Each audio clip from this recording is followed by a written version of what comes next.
వ్యవసాయ రంగంలో శాస్త్రీయ పరిశోధనలు పెరిగినప్పుడే నాణ్యమైన దిగుబడిని సాధించడానికి వీలవుతుందని జిల్లా కలెక్టర్ రాజకుమారి పేర్కొన్నారు. నంద్యాల కేంద్రంలోని సెంటనరీ హాల్ నందు ఆచార్య ఎన్జీ రంగా వ్యవసాయ విశ్వవిద్యాలయం మరియు వ్యవసాయ శాఖ ఆధ్వర్యంలో 2 రోజుల పాటు జోహార్ research and extension advisory council సమావేశం నిర్వహిస్తున్నారు.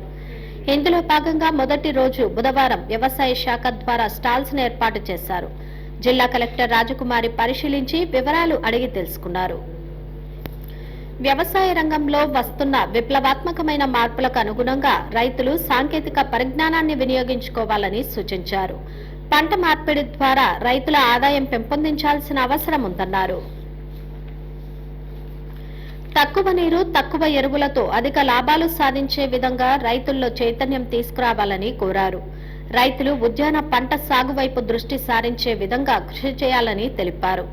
బీడు భూముల వినియోగంతో కొత్త అవకాశాలు, సేంద్రియ వ్యవసాయం ద్వారా నేల ఆరోగ్యంగా ఉంటుందని, సేంద్రియ వ్యవసాయాన్ని ప్రోత్సహించాలని సూచించారు. ధాన్యం నాణ్యత పెరిగినప్పుడే రైతులకు గిట్టుబాటు ధర కలుగుతుందని, మిల్లెట్స్, పప్పు ధాన్యాలతో ఆదాయం పెంచుకోవచ్చునని కోరారు.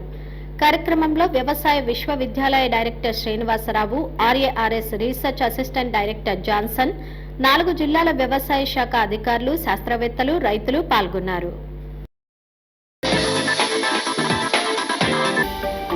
హలో అండి, నేను మీ Kirak Seetha. Please do subscribe to Nandyala communications.